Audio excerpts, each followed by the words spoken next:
So right now we're working on this project called Utopia for Romeo Santos, and it's an outdoor event, and we have these four, I'd say 60-something foot trees. I think the base is around 12 or so feet. The first thing that happens when we go through any of these, any kind of a build, is that I get to have a conversation with designers. They'll give us information, research information. We'll establish some kind of what that piece wants to look like and have a back and forth feedback.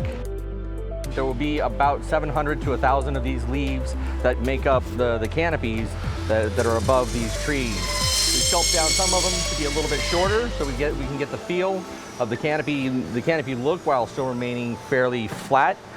All this stuff, like everything else, will get a hard plastic coat over the whole thing, which is very similar to a fiberglass finish.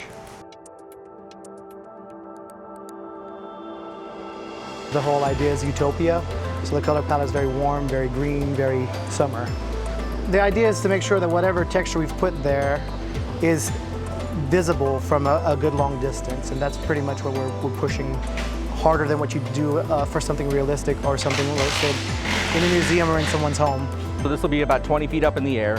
We then take a projector and we have a line file that we project all of the different lines for the different textures on the face of this. We do that in phases going up about 20 feet at a time until we have everything projected. We then take that down, bottom out, and we take it over to the paint deck, and that's where we start doing our finished painting and carving.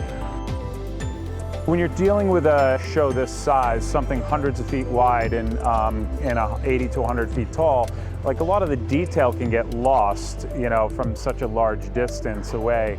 So you'll see in some of these things here, the details in the paint treatments and the scales of some of the flowers and stuff, we try to like increase a little bit, scale up, just so that it's visible from 100, 200 feet away. Yamil, the designer, gave us a basic idea of what he wanted. We gave him a general idea, and then we just went to town and painted, and they had to be fantastic, and we called them rave-like mushrooms.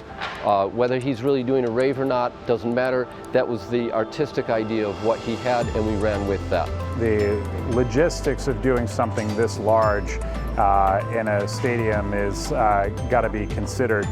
So there's a lot more engineering involved in everything you do. Even some of the drops and the soft goods and things like that, you have to really look at how they're going to attach to the structure and how that affects the structure, especially if there's high winds. And those kinds of things are things that we offer to the clients, and they're the things that we do really, really well.